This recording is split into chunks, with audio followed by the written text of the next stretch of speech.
Kacing itu ubah hek MLA ba nongilam ke BJP na puntorom kra lengba gilar patai kubor ba MLA ke West Shillong ba Mahendra Rapsang uladan mencuai kacing ikran ban peniso shik NPP henry na kadaw kacing temu ban pekerja ya kibriu na thami mulong semau ba ularan dien no ban mendapat uladan kacing ikran ba ke BJP kala penlong yu ba prestun tensong sembut menteri rang ba ke jela ban National Vice President ke NPP ban bu cingkeli yu ba hek laum kwa ban pekerja ikiti kibriu na kati caka uba persun mulaong bahatu bahek ukwa bagi beriu thami mulong kin sabai ya kete caka hadu bandawai ke perthai. If the statement of Bahek is like that, means are you trying to say that Bahek does not want shifting of Yomolong, the Harijan colony, to any other place?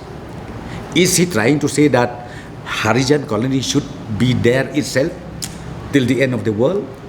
Is he mean that way? You please ask that question.